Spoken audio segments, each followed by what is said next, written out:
Ang kwentong ito ay hango sa totoong buhay. Mula ito sa isa nating kabayan na itago na lang natin sa pangalang Kevin. Taong 1992, Escalante, Negros Occidental. Konting tiis na lang, Eman, anak. Malapit na tayo sa ospital, Emilia. Hawakan mong mabuti si Eman. Bibilisan ko ang pagpapatakbo. Wika ni Dindo. Kasalukuyang nag-aagaw buhay ang anak na si Eman. Mag-iingat ka, Dindo. Madulas ang daanan. Tugon ni Emilia. Alam ko, Emilia. Naway gabayan tayo ng Diyos na makarating sa bayan ng ligtas. Tay, hayaan niyo na po ako magpainga. Pagod na rin po yung katawan ko eh. Wika ni Eman. Hindi, anak, gagaling ka pa. Gagawin ko ang lahat para mangyari yun. Malapit na tayo. Wala na pong magagawa mga doktor, Tay. Hindi ba sabi nila wala na daw lunas yung sakit ko? Hindi totoo ang sinasabi ng mga doktor. Gagaling ka. Sa akin ka maniwala, hindi sa sinasabi ng iba. Kung ganun, paano silang naging doktor kung hindi sila marunong magsabi ng totoo? Hindi na nakapagsalita si Dindo. Naubusan na ito ng dahilan. Kasalukuyang nag-aagaw buhay ang anak na si Eman dahil sa komplikasyon sa puso. Tinignan na ito ng mga doktor. 2 buwan na lang ang itatagal ng buhay. Ngunit hindi inasahan ng mag-asawang Dindo at Emilia na mapapabilis ang pagkakuha sa kanilang anak. Hindi ka pwedeng mawala, Eman. Marami pa kaming pangarap ng tatay mo para sa'yo. Ako din po, nanay. Pero parang napapagod na po yung katawan ko eh. Gusto ko na pong matulog eh. Hindi, anak, kausapin mo lang ako. Huwag na huwag kang matutulog. Malapit na tayo sa mga doktor na magpapagaling sa'yo. Aayusin nila ang puso mo at magiging malakas ka uli. Huwag mo na akong paasahin, Tay. Ihinto niyo na po yung sasakyan. Alam ko na po yung totoo. Walang doktor ang may kakayahang magpagaling sa akin. Hindi naman po ako sumusuko, Tay eh. Pinagpapahinga ko lang po kayo ni nanay. Hininto ni Dindo ang sasakyan at hinarap ang anak. Eman, tandaan mo, mahal na mahal ka namin ni nanay. Pasensya ka na kung walang sapat na kakayahan si tatay para ipagamot ka sa ibang bansa. Huwag niyo pong sisihin ang kalagayan natin, tatay. Naiintindihan ko po kayo. Huwag mo sanang isipin, anak, na pabigat ka sa amin ng tatay, ha? Mahal na mahal ka namin. Kahit ano handa naming ibigay, mabuhay ka lang. Sa kalagitnaan ng pag-uusap ng mag-anak, isang matandang lalaki ang kumatok sa bintana ng sasakyan. Laking pagtataka ni Dindo dahil alam niya na walang bahay sa lugar na yun. Kahit nagdadalawang isip, pinagbuksan nito ang matanda. Magandang gabi po, tatang. Ano pong may tutulong ko sa inyo? Magandang gabi sa inyo. Wala naman. Nakita kong nakahinto ang sasakyan nyo sa gilid ng daan. Kaya nagtataka ko. Anong nangyayari? May problema ba? Ang totoo niyan, Manong, malaki ang problema namin. Nag-aagaw buhay na po ang anak ko eh. Wala nang pag-asa. Napakalayo pa ng ospital mula dito. Sino nagsabing kailangan niya ng doktor? Po? Anong ibig mong sabihin, tatang? Yung anak mo. Sino nagsabi sa'yo na kailangan ng doktor ng bata? Hindi niyo po ba nakikita ang kalagayan ng anak ko? Alam mo, tatang, wala akong panahon makipagtalo sa inyo. Kung wala kayong kailangan, maiwan ko na po kayo. Wala akong kailangan sa inyo. Pero mukhang kayo ang may kailangan sa akin. Ano po bang ibig niyong sabihin? Gusto mong maduktungan ang buhay ng anak mo, hindi ba? Ano naman po ang maitutulong niyo? Doktor po ang kailangan ng anak ko, hindi salita ng kung sino. Sinasabi ko sa'yo, hindi doktor ang kailangan ng anak mo, kung hindi panibagong katawan. Kung gusto mo siyang mabuhay, sumunod ka sa akin. Desperado na si Dindo ng mga sandaling iyon. Kaya naman hindi siya nagdalawang isip. Binuhat nito ang anak at sumunod sa matanda. Saan tayo pupunta, Dindo? Kilala mo ba yung matandang yan? Bakit tayo sasama sa kanya? Tanong ni Emilia. Ngunit hindi ito pinapansin ni Dindo. Tuloy lang sa paglalakad ang tatlo hanggang sa marating ang kalagitnaan ng kakahuyan. Tinatayang maigit 1 kilometro ang nilakad nila mula sa mismong kalsada. Maputik, mabato ang daanan, kaya naman mabagal ang kanilang paglalakad. Balot ng kumot ang paslit na si Eman, ngunit dahil sa lakas ng ulan, unti-unti itong nakaramdam ng lamig. Tatay, nilalamig na po ako. Saan po ba tayo pupunta?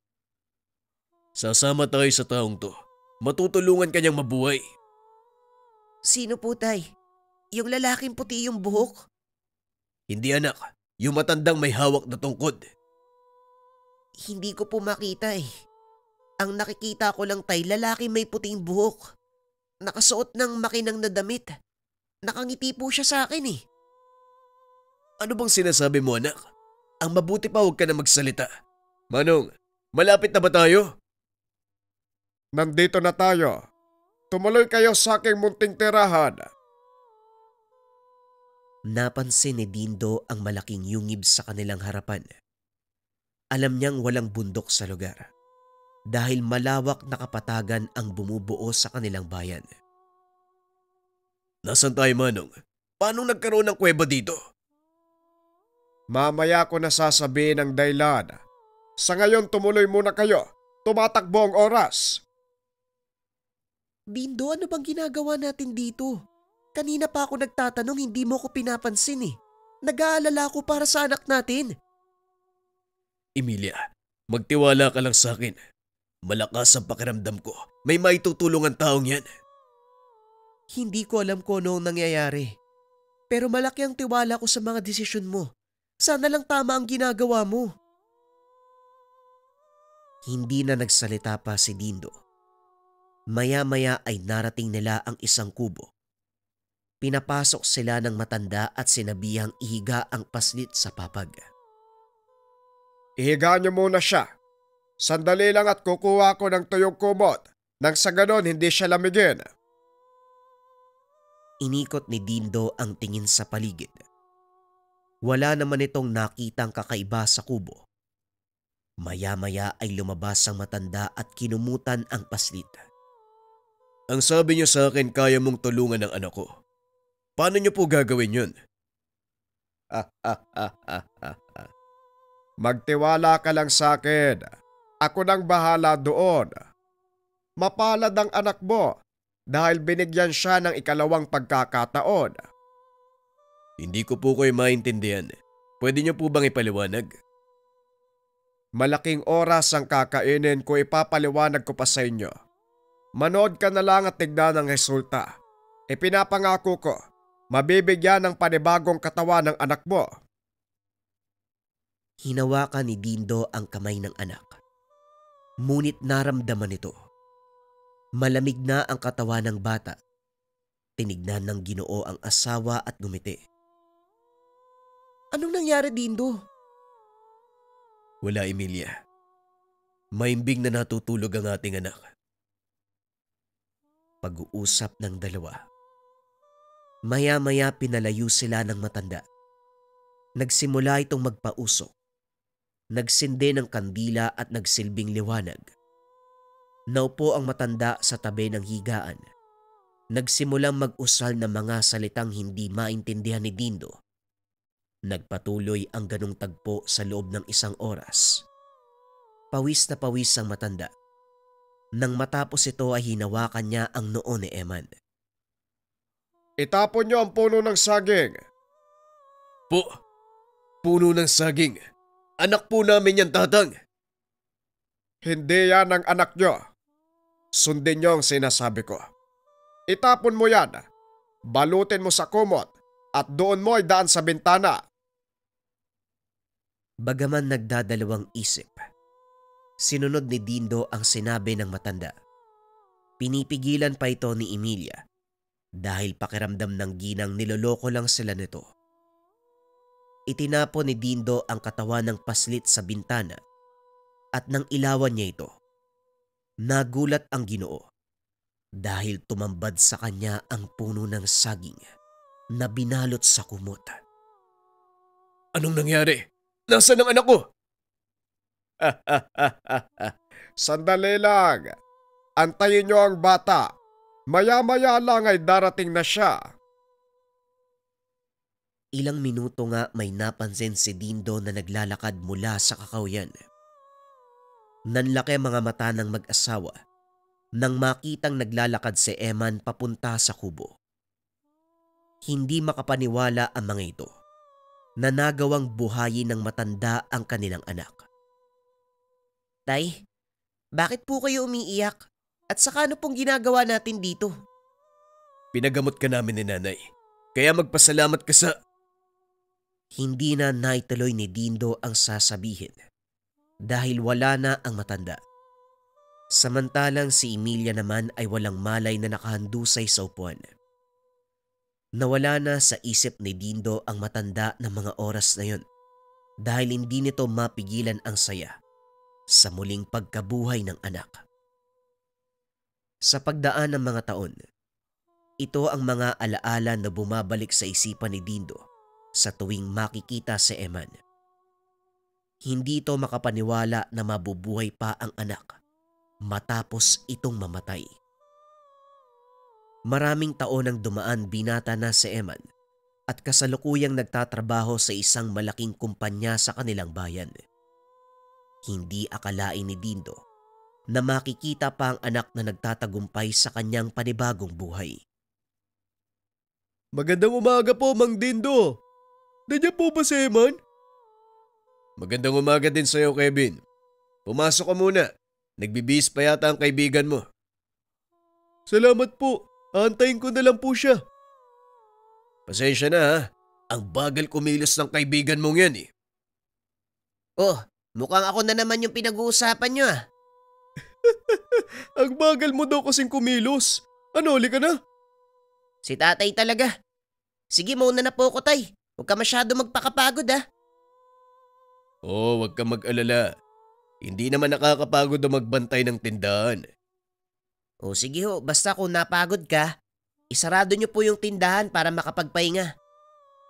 Sige na. Mahuli kayo sa trabaho, malis na kayo. Sige po, alis na po kami ha. Mag-iingat kayo. Eman, yang likod mo ha. Huwag mong hayaang matuyuan ka ng pawis. Si tatay naman hindi na po ako bata, kaya ko na po to. Kayo po ni nanay ang mag-ingat dito. Labis ang pag-iingat ni Dindo sa anak, sa takot na baka magkasakit uli at tuluyang mawala. Tama naman yung anak mo, hindi na siya bata. Kaya huwag ka masyadong mag-alala. Minsan napapansin ni Eman na parang bata pa rin siya kung ituring mo ha. Hindi mo naman ako masisisi, Emilia. Kamunti ka nang mawala sa atin, Eman. Nasa na kaya yung matandang yun? Malamang patay na siya. Hindi man lang ako nakapagpasalamat sa kanya. Hindi ko nga alam kung ano yung nangyari. Ang huli kong natatandaan, nakita natin si Eman na naglalakad papunta sa kubo. Ano ba ang nangyari noon, Dindo? Hindi mo rin sinabi sa akin eh. Hindi rin naging malinaw sa akin ang lahat ng gabing yon, Emilia. Ang alam ko lang na buhay si Eman eh. Yun ang mahalaga para sa akin. Kung sa bagay tama ka. Pero sana lang nakapagpasalamat tayo sa kanya. Hindi ko man nagawang magpasalamat sa matandang yun. Kaya ang ginagawa ko ngayon, ibinabalik ko sa ibang tao ang kabutiang ginawa niya para sa atin. Ang kinakatakot ko lang baka balang araw, singilin tayo ng kabayaran sa muling pagkabuhay ng anak natin eh. Hindi ko rin alam, Emilia. Sana naman wag dumating ang araw na yun. Hindi pa rin malinaw sa mag-asawa ang totoong nangyari nung gabi na muling nabuhay si Eman. Ngunit alam ni Dindo na hindi pangkaraniwan ang matandang iyon. Kaya paminsan-minsan ay bumabalik ito sa lugar kung saan sila dinala ng matanda. Kaso nga lang ang nakakapagtaka, hindi na makita ni Dindo ang kubo. Naging maayos naman ang buhay nila. Matapos ang kamanghamanghang kaganapan, walang nangyaring kakaiba. Namuhay ng normal ang mag-anak. Ngunit paminsan, napapansin ni Dindo ang kakaibang kinikilos ni Eman.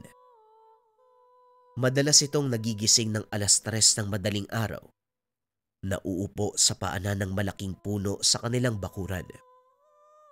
Sa isip ng matanda, may pinagdadaanan lang ito at nais mapag-isa. Hinahayaan niya ang binata sa tuwing nagkakaganon.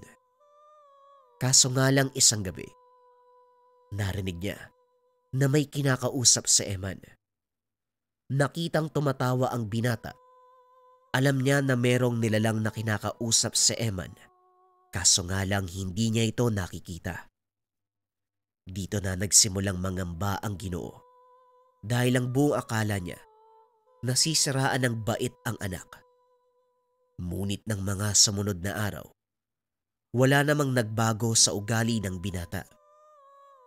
Minsan siyang tinanong ni Dindo, ngunit ang tanging sagot ni Eman, mga kaibigan niya na nakatira sa kabilang baryo. Hinayaan na lang ni Dindo ang binata dahil inakala nitong mga kapwa binata ang sinasabing kaibigan ng anak. Nagpatuloy ang ganong tagpo. Pilit pinapaniwala ni Dindo ang sarili na normal lang ang ginagawa ng anak. Hanggang sa masanay na lang ang mag-asawa.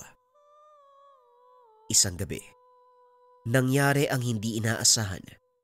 Kakarating lang ni Eman galing sa trabaho. Masayang binati ang ina na noon ay nagbabantay ng kanilang tindahan. Habang ang ama ay nasa likod ng bahay, nagpapatuka ng mga alagang panabong. Mano po nay, magandang hapon. Nasaan po pala si tatay? Gaya ng dati, nandun pa din sa likod ng bahay. Alam mo naman yung tatay mo. Pag ganitong oras, manok ang inaatupag. Ay nako, yan na naman si tatay sa libangan niya. Sige po, pupuntahan ko po muna. Pinuntahan ng binata ang ama, na nooy hawak-hawak ang isa sa mga paboritong panabong.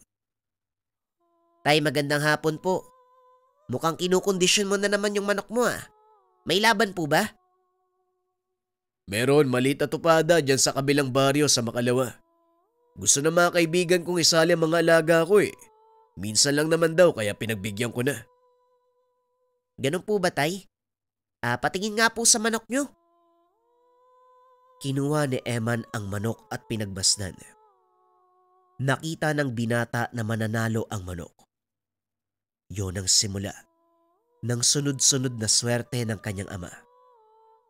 Lakihan niyo po yung pusta, tay. Siguradong mananalo yung alaga nyo. Hindi naman ako pupusta . Yung kumpare kong si Isko. Manok ko lang ang gagamitin. Alam mo naman na wala akong pera . Baka mag-away lang kami ng nanay mo pag nalaman niyang pumusta ako. Ako na pong bahala sa inyo. Araw naman ng linggo yun . Wala akong pasok kaya masasamahan kita. Uy naku, wag na . Baka pagalitan ka ng nanay mo. Hindi yan, akong bahala, tay. Tara, pasok na po tayo. Nang makakain na ng hapunan, may dala akong masarap na ulam. Masayang naghapunan ang mag-anak. At nang matapos sa mga ito sa pagkain, naupo ang mag-ama sa bakuran. Muling naalala ni Dindo ang mga nangyari noong bata pa ang anak. May sasabihin ako sa iyo, Eman . Alam mo ba, may himalang nangyari sa iyo nung bata ka. Hindi ba palagi niyong sinasabi sa akin yan ni nanay? Na ang bawat paggising ko, pati paghinga, himala mula sa Diyos. Tama ka. Pero alam mo ba kung bakit yun sinabi ng nanay mo? Hindi, tay . Sige nga, bakit po? Kamuntikan ka nang mawala sa amin. Ilang taon na ang nakakaraan. Kung hindi lang dahil sa isang matanda. Siguro hindi ka na namin kasama ngayon . Natatandaan mo ba yung nasa gitna tayo ng gubat? Opo tay, naaalala ko yun. Pero di ba ang sabi mo sa akin, nasiraan lang tayo ng sasakyan. Tapos nakisilong lang tayo sa kubo. Hindi yun ang totoong nangyari, anak. Kailangan ko na tong sabihin bago pa mahuli ang lahat, Eman. Sa palagay ko, pinagpalit ka ng matandang yon sa isang engkanto. Pinagpalit? Anong sinasabi mo tay? Paano ko ipagpapalit ng matanda sa engkanto? Sino ba yung matandang sinasabi nyo? Ang totoo, ang pakay natin sa kubong yun, hindi para sumilong, kundi para ipagamot ka sa matandang sigurang. Pero nung matapos kanyang gamutin, naging puno ng saging ang katawan mo. Tapos bigla ka na lang nagpakita sa gubat. Naglalakad papunta sa amin ang nanay mo. Naalala ko nga po yung bahaging yan. Nagising ako sa ilalim ng puno, basang-basa. Tapos, nakakita ako ng ilaw mula sa isang kubo. Naglakad ako papunta dun eh. Nakita ko rin kayong nakatayo sa pintuan. Paano po ako napunta dun, tay? Yan din ang gusto kong itanong sa'yo. Wala ka ba natatandaan bago ka naglakad papunta sa amin? Wala po, tay. Yun nga lang ang naaalala ko. Pero may mga napapaginipan akong pangyayari. Naglalakad sa malawak na patag. Punong-puno ng bulaklak. May malaking kastilyo sa unan. Aray! Biglang sinapo ng binata ang ulo. Namilipit. Inalalayan ni Dindo ang binata. Kaso nga lang nang hawakan niya si Eman, biglang nagbalik ang lahat ng alaala sa kanyang isipan. Nagdilim ang buong paligid. Nawalan ng malay ang mag-ama. Nagising si Dindo na nakahiga sa kanyang higaan. Dali-dali itong bumangon ngunit pinigilan ito ni Emilia. Huwag ka munang tumayo, Dindo, baka makasama sa'yo. Nakita kita walang malay eh. Katabi mo yung natutulog mong anak. Si Eman, nasan siya? Nasa kwarto niya natutulog. Bakit, ano bang nangyari? Hindi ko alam. Biglang sumakit yung ulo ko pagkatapos nun. Hindi ko na alam ang sumunod na nangyari. Si Eman ganun din eh. Pero nagpahinga na siya. Pangkaraniwan na daw sa kanya ang ganun eh. Bukas isasama ka ng anak mo sa doktor ha. Sabay kayo magpatingin. Tama ka, mabuti pa nga. Hindi ko na alam kung ano nangyayari. Ngayon ko lang naramdaman ang ganong pagkahilo. Baka tumatanda na ako. Hindi ka na bumabata, Dindo ha. Kaya ingatan mo yung sarili mo. Alam ko yon, Emilia. Ay nako, alam mo bang sinubukan kong sabihin kay Emma ng totoong nangyari nung araw na yun?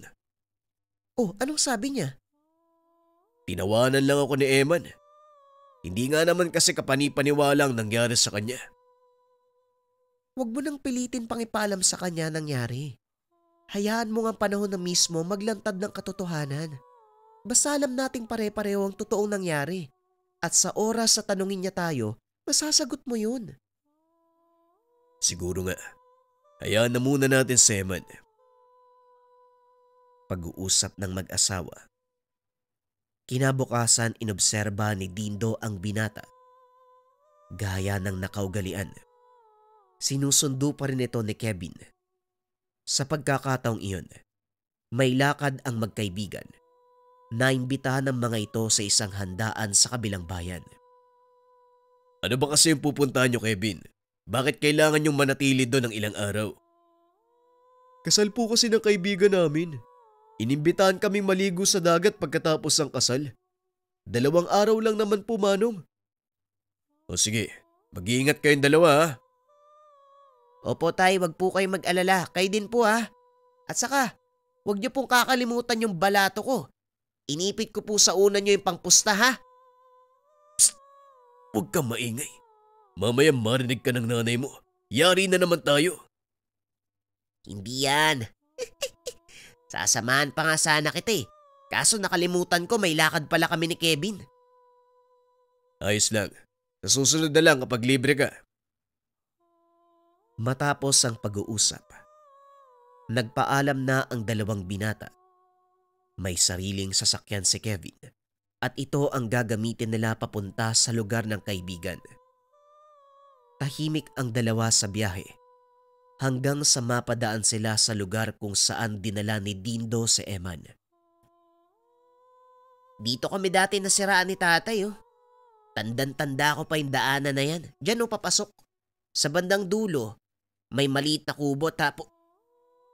Hindi na ituloy ni Eman ang sasabihin. Meron siyang nakitang matanda. Nakatayo sa gilid ng daan.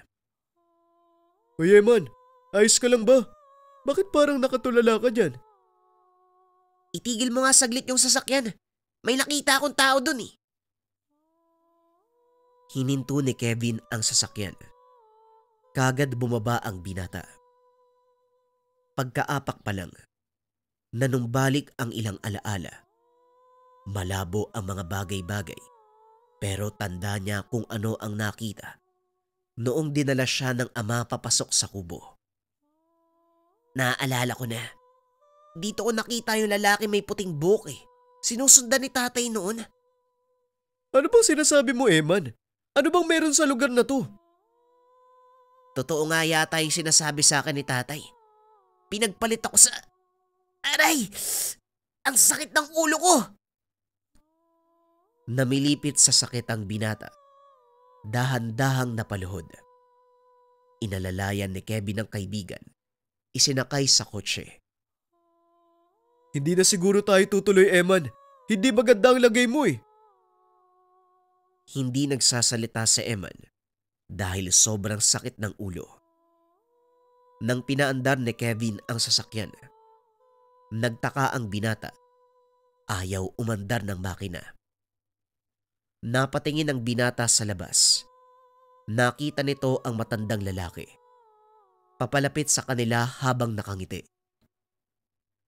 Mabuti naman. Ibinalik mo sa akin ang batang to.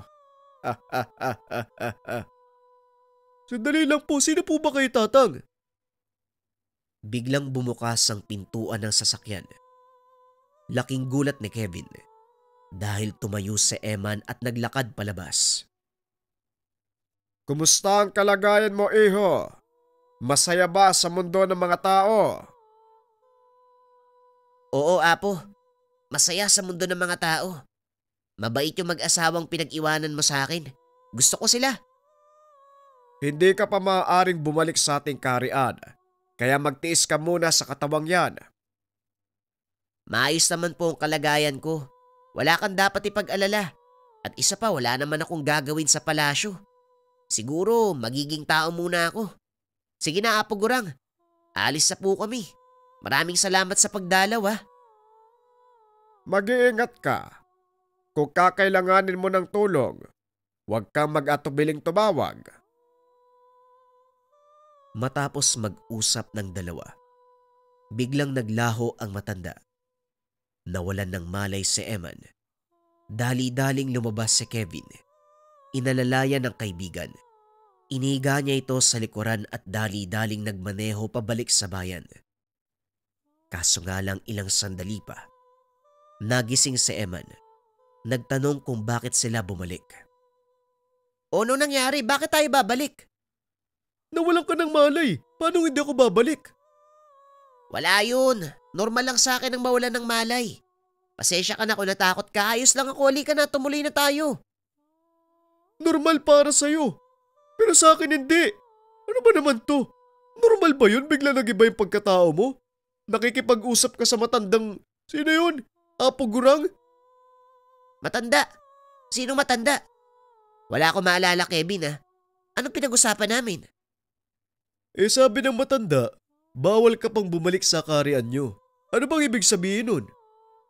Hindi ko nga alam yung sinasabi mo. Pinagtitripan mo ba ako? Hindi kita niloloko. Kaya nga ako babalik sa bayan dahil natatakot ako eh. Hinto mo nga yung sasakyan. Madidisgrasya tayo niyan eh. Hindi nga nagkamali ang binata. Napakabilis ng pagpapatakbo ni Kevin.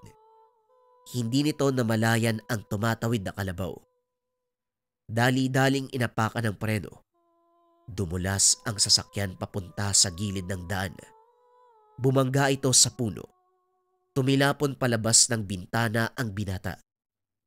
Maswerte namang nakakapit si Eman sa upuan, kaya hindi ito nagtamo ng anumang pinsala. Dali-daling bumaba ang binata upang puntahan ang kaibigan. Kevin, ayos ka lang ba? Anong nangyari sa'yo? Gumising ka! Mabuti na lang at makapal na tumpok ng dayami ang binagsakan ni Kevin, kaya hindi rin ito nagkaroon ng malalang pinsala, maliban sa sugat sa ulo. Ayos lang ako. Medyo nahihilo lang. Ikaw, kumusta ka? Wala akong sugat, huwag ka munang bumangon. Baka may bali ka sa katawan. Wala namang masakit sa akin maliban sa sugat ko sa ulo. Teka, sandali lang ha. May mga dala akong panglunas. Mabuti na lang, pinabaunan ako ni tatay ng ganito. Ginamot ni Eman ang sugat ng kaibigan. Nanatili ang dalawa sa lugar. Nag-abang ng saklolo. Ngunit malimit ang sasakyang dumadaan dahil hindi namang pangunahing kalsada ang kanilang pinasukan. Bakit ba kasi dito ako dumaan eh? Yan tuloy na disgrasya pa tayo. Huwag mo nang sisihin ang sarili mo, kasalanan ko din to eh. Ang mabuti pa, dito na muna tayo magpalipas ng gabi. Hindi ba may dala kang tolda? Oo, nasa likod ng sasakyan. Pero sigurado ka ba? Nakakatakot sa lugar na to. Baka mamaya may mga mabangis na hayop dito. Yang ka na naman eh. Gagawa na nga lang tayo ng siga para walang lumapit na kahit sino. At isa pa, nasa gilid naman tayo ng daan eh. Wala gaanong hayop ang nagagawi dito. Natatakot sila sa mga taong dumadaan. Medyo padilim na ng mga sandaling iyon. May ilang taong dumadaan. Nag-aalok ng tulong. Ngunit wala silang magawa sa pinsalang natamo ng sasakyan. Bukas pa tayo makakahanap ng mekaniko. Sa ngayon, magpapahinga na muna ako. Medyo nahihilo ko eh. Sige na, matulog ka na muna. Gigisingin na lang kita para kumain. Naupo ang binata sa harapan ng siga. Habang nagpapahinga ang kaibigan, bumalik sa isipan ni Eman ang sinabi ni Kevin. Hindi nito naaalala ang mga nangyari, kaya malaking katanungan para sa kanya ang lahat ng narinig. Hindi na malaya ni Eman. Nakaidlip na din siya. Nagising na lang ito nang maramdamang may kumakaluskos sa labas ng tolda. Tinignan nito ang kaibigan sa pag-aakalang lumabas ito. Ngunit nakita niya, mahimbing ang pagtulog ng kaibigan. Marahang sumilip si Eman sa pintuan. Nakita na may kung anong gumagalaw. Natakot ang binata. Marahang umatras at nakiramdam. Palapit ng palapit ang kung anong nilalang sa kanilang kinaroroonan. Maya-maya ay nawala. Ilang minuto pa. Wala nang narinig ang binata, kaya nagpa siya itong lumabas. Laking gulat ni Emma nang makita ang isang tumpok ng prutas. Mga hiwa ng karne. Nagtaka ang binata kung saan nanggaling ang mga ito. Kung sino ka man, maraming salamat sa iyo ah. Pero mas mabuti sana kung magpakita ka. Pero sa palagay ko mas mabuting ang hindi. Baka atakin ako sa puso eh. Wika ni Eman. Inihaw ang nakitang karne. Naamoy ito ni Kevin, kaya dali-daling lumabas ng tolda. Oh, saan galing yung karne? Mukhang masarap yan ah. Oo naman, hindi ko rin alam kung saan ang galing eh. Nagpapasalamat na nga lang ako. Halika na, gising ka no, kain tayo. Habang kumakain ang dalawa, napansin ni Eman na wala ng dugo ang ulo ng kaibigan. Bagyang natanggal ang benda. Nakita ng binata na wala ang sugat ni Kevin. Anong nangyari? Bakit wala na yung sugat mo? Ang laki nun ah. Oh, ano bang sinasabi mo? Oh, oo nga ano. Teka, sigurado ka bang may sugat ako kanina? Oo naman, sigurado ko. Pero paano nangyari yon? Mukhang walang sasagot sa mga tanong natin dito, Eman. Hayaan mo na lang. Pasalamatan na lang natin kung sino man na may gawa nito. Kinabukasan, maagang nagising ang dalawa upang humanap ng makakatulong sa kanilang sasakyan. Nagpunta ang mga ito sa pinakamalapit na baryo. Ang tanging nakitulong, dalawang magsasaka na nagmamay-ari ng malaking kalabaw. Pinahila ng mga ito ang sasakyan papunta sa kabisera. Doon ay naganap ng hatak pabalik sa bayan.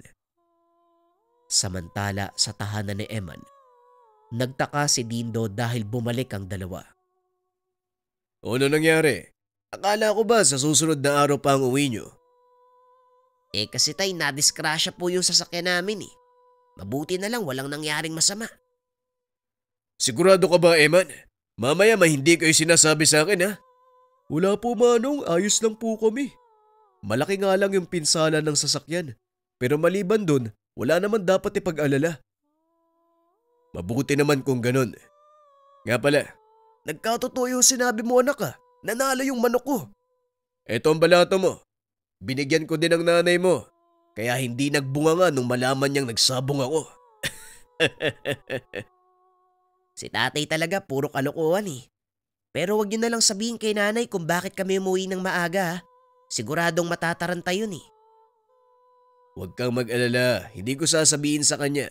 Pati ako mapapagalitan pag ginawa ko yun. O siya, dito na muna kayo. Mamimili ko ng mga paninda ng nanay mo sa bayan. Naiwan ang magkaibigan sa sala at doon pinag-usapan ang nangyari. Ang daming naganap kahapon.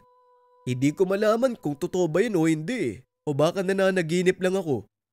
Pati yung aksidente. Alam ko may sugat ako eh. Paano gumaling yun ng ganong kabilis? Yan nga din ang tanong ko at isa pa. Yung sinabi mo sa akin na may kausap ako matanda. Ano kaya napag-usapan namin? Sinabi sa'yo ng matanda na hindi ka pwedeng makabalik sa inyong kaharian. Ewan ko ba kung tama yung pagkakarinig ko. Pero tinanong ka pa niya kung nagugustuhan mo daw ba dito. Komportable ba daw sa katawan mo? Sinabi ng matanda yon? Anong sagot ko? Seryoso ba? Wala ka naaalala, Eman? Magtatanong ba ako kung may naaalala ko? Ang sabi mo, mabait naman yung mag-asawang kumupkup sa'yo. Yun lang ang huli. Yun yung huli ko natatandaan tapos wala na yung matanda. Pinaliwanag ni Kevin ang buong pangyayari. Ngunit hindi pa rin makapaniwala si Eman. Pagsapit ng hapon nagpaalam ang kaibigang uuwi. Kinabukasan may pasok pa sila sa trabaho. Nang gabing yun, si Eman ang nagbabantay sa kanilang tindahan. Nagtataka ito dahil mag-aalas 9 na ng gabi. Hindi pa nakakauwi ang mga magulang. Kaya naman nagpa siya ang binata na salubungin ang mga ito sa daan. Isinara ni Eman ang tindahan. Sakay ng kanyang bisikleta, binaybay nito ang daanan papunta sa merkado. Hindi pa man nakakalayo, nakita nitong nakaparada sa gilid ng daan ang sasakyan ng kanyang ama. Dali-daling nilapitan ng binata ang kotse. Nakitang nakabukas ang pintuan, kaso nga lang wala ang mga magulang. Kumuha ng pang-ilaw ang binata sa loob ng sasakyan. Inilawan ng paligid sa pagbabaka sakaling may mahanap itong bakas. Nakita nito ang dalawang pares ng marka ng paa. Ngunit hindi ito nanggagaling sa tao. Maputik ang lugar na yun, kaya nagawang matunto ni Eman kung saan patungo ang bakas. Paakyat ito sa burol, habang pataas ng pataas ang nilalakaran ng binata. Pakapal din ng pakapal ang kagubatan sa paligid nito. Patuloy na sinusundan ni Eman ang pares ng bakas hanggang sa makarating ito sa malawak na latian. Nasa kabilang bahagi na ito ng burol malayo sa kabayanan at halos wala nang nagpupunta dahil napapaligiran ng kumunoy ang lugar. Nakatayo lang si Eman sa hangganan ng latian. Iniilawan ng paligid para hanapin ang mga magulang. Kaso nga lang wala itong makita. Napakadilim ng paligid ng mga oras na yon. Walang ibang ilaw kung hindi ang dala niyang flashlight na noon ay aandap-andap na ang liwanag. Hanggang sa tuluyan na nga itong namatay, nabalot ng nakakabulag na kadiliman ang lugar. Kaya naman nagpasya si Emma na gumawa ng siga. Ngunit habang nagkikiskis ito ng dalawang bato, napansin ni Eman ang unti-unting paglitawan ng mga maliliit na butil ng liwanag mula sa tubig ng latian. Tumayo ang binata, pinagmasdan ng paligid. Unti-unting nilikop ng maliit na liwanag ang puno sa paligid, hanggang sa magmistulang parke na puno ng pailaw ang lugar. Halos makalimutan ni Emma ng dahilan kung bakit siya nagpunta sa lugar. Ngunit nang makita nito ang bitbit na flashlight, muli niyang naalala ang mga magulang. Naglakad ang binata paikot sa latian, sa pag-asang matatagpuan nito ang mga magulang sa pangpang. Hindi sila makatawid sa mismong latian dahil malalaking kumunoy ang nakapaligid dito. Ngunit habang naglalakad, napansin ng binata na may kumikilos sa tubig at tila sinusundan siya nito. Huminto si Eman, nagkubli sa likod ng puno. Mara nitong gumapang papunta sa karatig na puno upang lansihin ang anumang nilalang na gumagalaw sa tubig. Ilang segundo ang nakalipas ay sumilip ang nilalang. Tumambad kay Eman ang malaking pulang mata, tenga na parang palikpik ng isda, at balat ng nilalang na punong-puno ng kaliskis. Napalunok ng laway ang binata dahil dahan-dahan itong gumagapang paahon sa putikan. At nang makarating ito sa gilid ng latian, lalong natakot ang binata dahil ang kalahati ng katawan nito ay palos. May kamay ito na parang sa tao, ngunit ang pang-ibaba ng nilalang, mahabang buntot ng palos. Minsan nang naikwento ni Dindo kay Eman ang tungkol sa nilalang na ito, noong bata pa lamang. Hindi makapaniwala ang binata na totoo ang duyong. Kaunting kaalaman, ang mga duyong ay nilalang ng putikan, kadalasang naninirahan sa mga latian o hindi kaya sa malalawak na kumunoy. Sinasabing sila din ang responsable sa pagkamatay ng maraming tao na hinihigop ng kumunoy. Ang kalahati ng katawan nito ay sa tao, mula ulo hanggang bewang, at ang pababa naman, malaking palos o igat. Sinasabi ng ilang nakakatanda na nagiging paa ang mga ito sa oras na tumapak sila sa lupa. Ginagamit ng mga duyong ang kanilang buntot para makakilos ng maayos sa putikan. Ito din ang ginagawa nilang pandepensa kung sakaling mapalaban sa ibang elemento sa paligid. Nagtataglay ng matatalas na kuko at ngipin ang mga duyong. Bawat tinik sa katawan nila, nagtataglay ng nakakamatay na kamandag, at sa oras na matusok o kahit maliit na galos lang ay maaaring ikamatay. Balik tayo sa kwento. Inaamoy ng nilalang ang paligid at habang ginagawa niya ito, unti-unting nawawala ang kanyang buntot hanggang sa maging paanan ng tao. Naglakad ang nilalang papasok sa kagubatan. Hindi nito napansin si Eman na halos isang dipa lang ang layo sa kanya. Rinig ng binata ang nakakakilabot na angil ng nilalang, maging ang pagkalmot ng matatalas na kuko sa punong nadadaanan. Patuloy na naglalakad ang nilalang papasok sa gubat. At dahil sa sobrang takot, naisipan na lang ni Emma na lumabas ng gubat. Nang makalayo na ng husto ang nilalang, bigla itong kumaripas ng takbo, dahilan para mabulahaw ang malilit na butil ng liwanag na nakadapo sa mga dahon. Nagliparan ang mga ito at natunto ng nilalang ang binata. Mabilis na nagbago ng anyo ang nilalang, sinundan sa Eman. Hindi alintana ng binata ang sumasabit na mga tinik sa kanyang balat at kasuotan, dahil mas mahalaga para sa kanya ng mga oras na yon ay ang sariling buhay. Alam ni Emma na sa oras na mahuli siya ng nilalang, tiyak na kamatayan ang kahahantungan.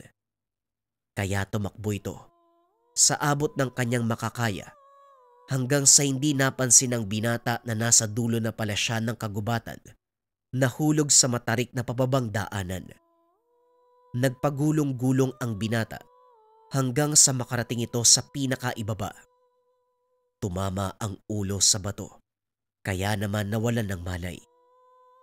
Maya-maya nagising ang binata at nagulat ito dahil nasa loob siya ng isang kuweba. Tanging sulo ang nagsisilbing liwanag. Nakita nito ang isang matanda na nakatalikod habang may kung anong ginagawa. Mabuti naman at gising ka na. Kamuntikan ka na sa duyong ah. Ano ginagawa mo sa teritoryo nila? Duyong? Ano pong ibig niyong sabihin, Manong? At saka nasan po ba ako? Nandito ka sa kuweba ko. Ang pangalan ko ay Apo Gurang. Nagkita na tayo noon kaso bata ka pa. Dahan-dahang tumayo ang binata. Ngunit hindi nito kinaya dahil nakaramdam ng pananakit sa binti. Nalamog ang binti mo, kaya wag mo munang piliting tumayo. Sandali lang at matatapos na rin tong ginagawa kong banyos. Hindi mo pa sinasagot ang tanong ko Anong ginagawa mo sa luyan ng mga duyong? Hinahanap ko po si nanay at tatay. Sinundan ko po yung pares sa mga paa mula sa sasakyan Doon po ako napadpad. Pero sa halip na silang makita ko, isang nilalang na may kalahating katawan ng tao at kalahating igat ang nakasalubong ko. Ganun ba? Malamang kinuha sila ng duyong. Pero wag kang mag-alala. Mapaglaro ang mga yon pero hindi sila nananakit. Siguradong ligtas ang nanay at tatay mo. Pero saan nila dinala sina tatay? May sariling tirahan ng mga duyong. Kagaya ng mga aswag. Nagpapanggap din silang mga tao para makasalamuha sa inyo. Pero hindi masama ang intensyon nila. Nais lang nilang makipagkaibigan. Pero bakit niya kukunin sina tatay? Eto, inumin mo muna nang kumalma ka. Gagamutin ko ang sugat mo sa ulo. Marahil may naramdamang panganib ang duyong, kaya kinuha niya ang iyong mga magulang. Pinamumugaran ng masasamang engkanto ang lugar na ito, lalo na ang bahagi kung saan kita natagpuan. Hindi po kalayuan doon ang sasakyan nila tatay. Kaya nag-aalala ako kung duyong man ang kumuha sa kanila at sinasabi mong ligtas sila walang problema. Paano kung mga masamang engkanto ang nakakuha? Yan ang aalamin natin, kaya ito, inumin mo muna nang bumuti ang pakiramdam mo. Kinuha ng binata ang basong hawak ng matanda. Marahan na ininom. Medyo mapait, pero tiniis ni Eman. Ilang minuto ang nakalipas. Bumuti na ang pakiramdam nito. Nawala ang pananakit ng katawan. Kaya naman inaya nito ang matanda na hanapin ang kanyang mga magulang. Lingid sa kalaman ni Eman, ng mga sandaling iyon, unti-unting nagigising ang katauhang nagtatago sa kanya. Habang naglalakad ang dalawa palabas ng yungib, nakaramdam ang binata ng bahagyang pagkahilo. Umuugong din ang tenga, kaya napatigil ito sa paglalakad. Ayos ka lang ba? Kung hindi kaya ng katawan mo, wag mo munang pilitin. Hindi, Manong.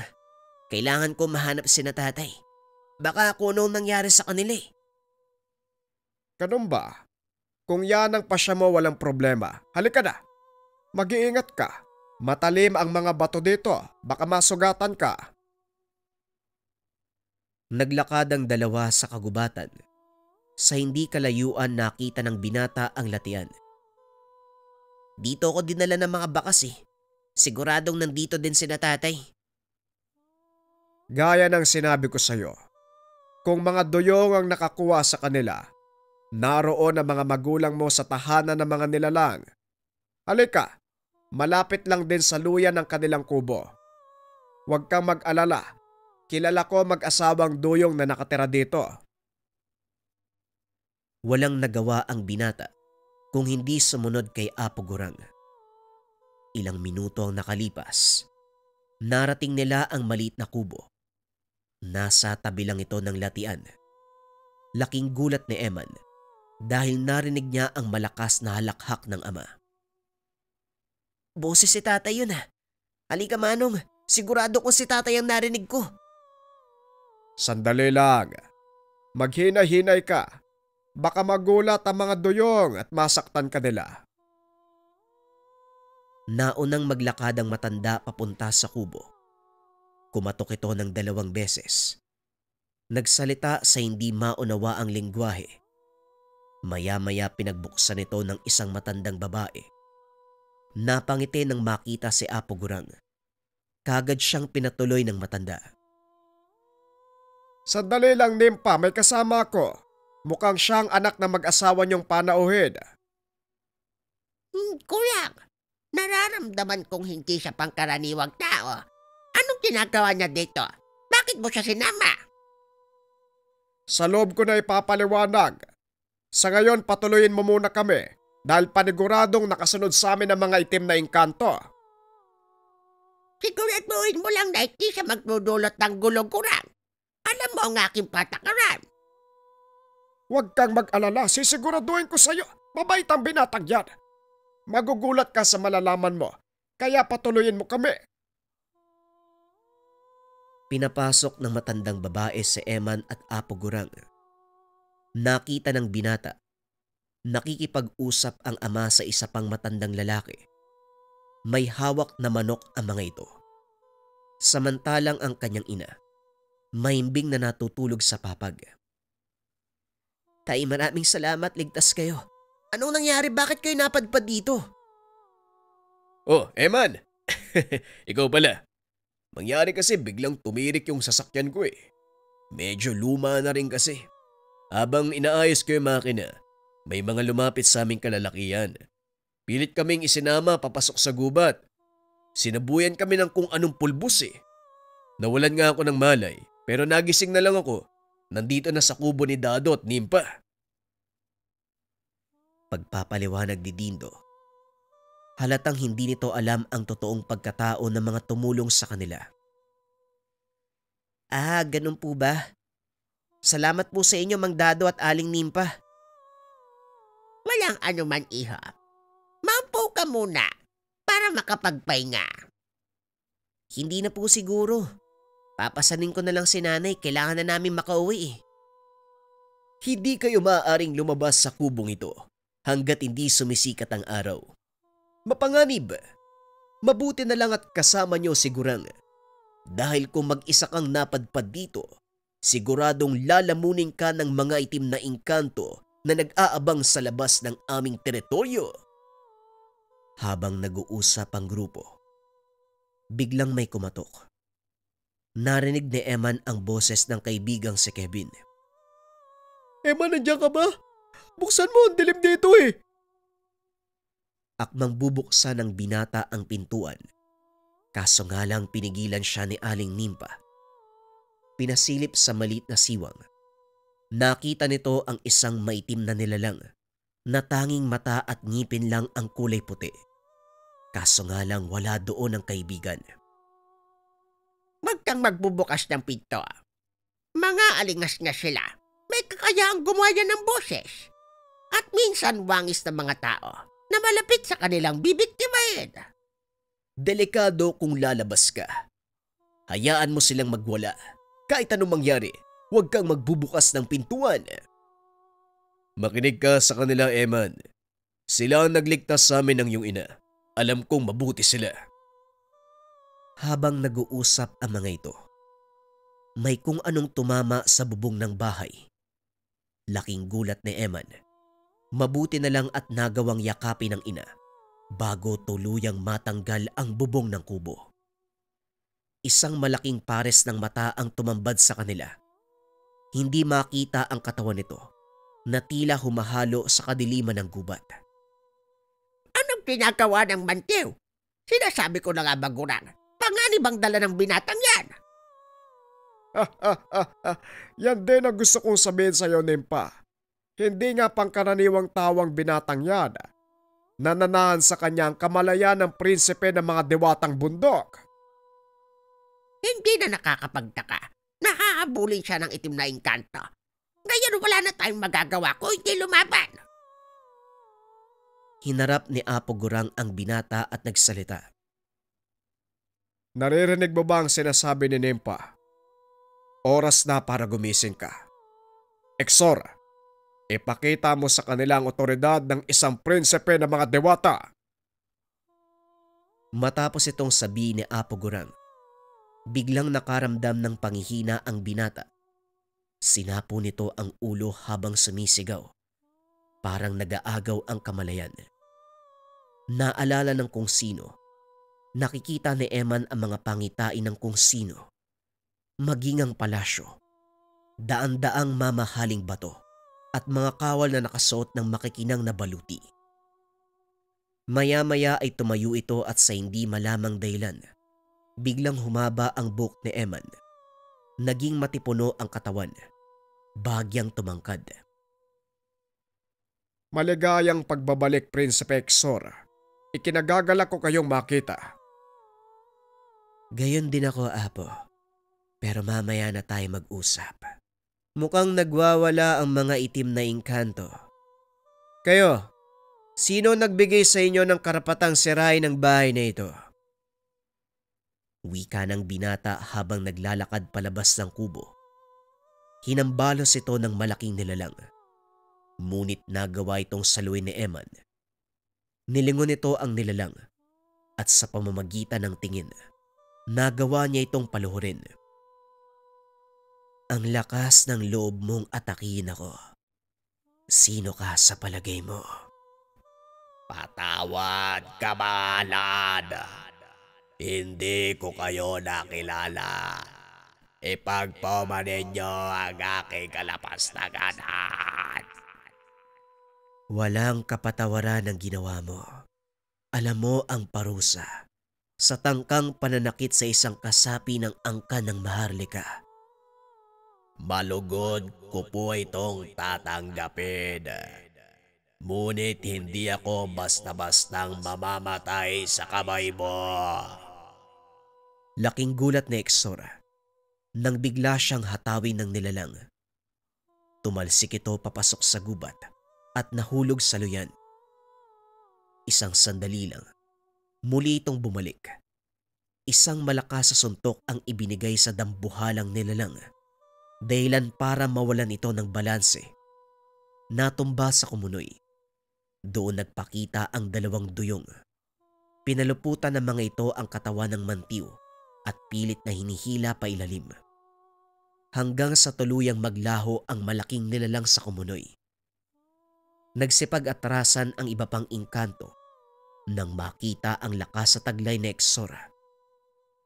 Matapos ang kaganapan, naglakad si Exor papunta sa kinakatayuan ni Apo Gurang. Lumuhod ang matanda para magbigay pugay sa maharlikang engkanto.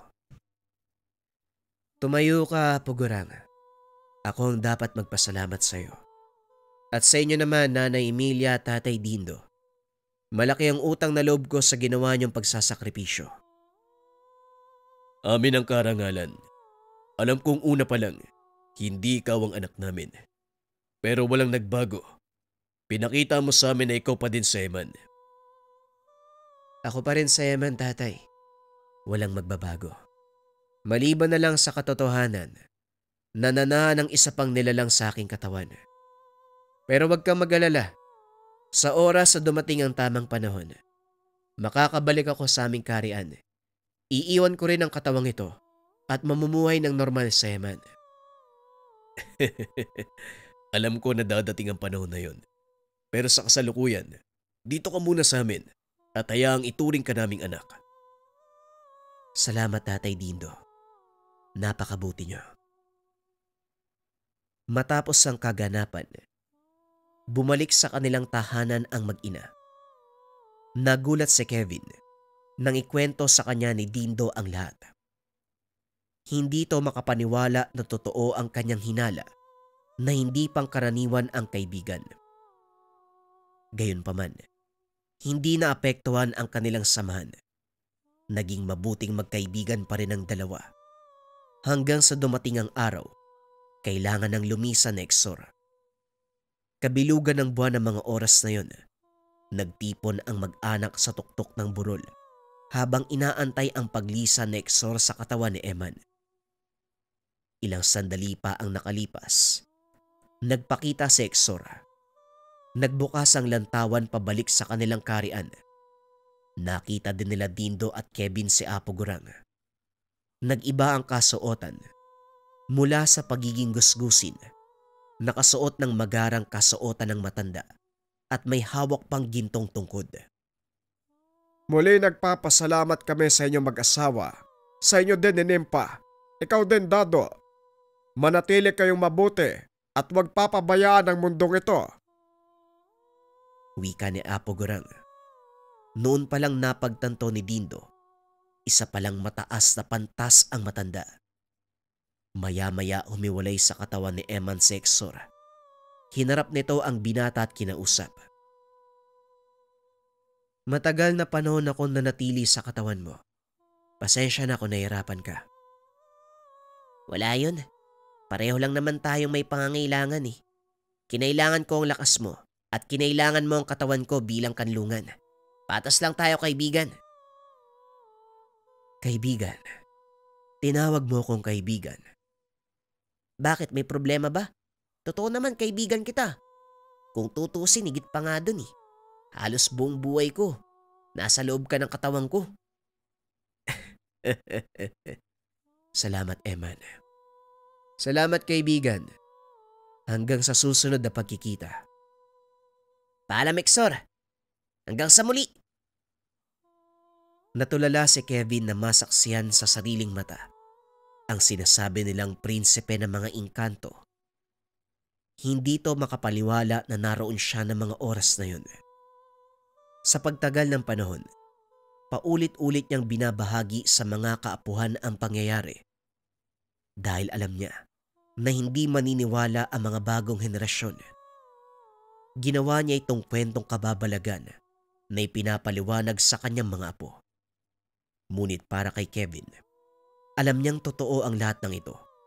Minsan siyang nagkaroon ng isang kaibigan na kalahating tao, kalahating diwata.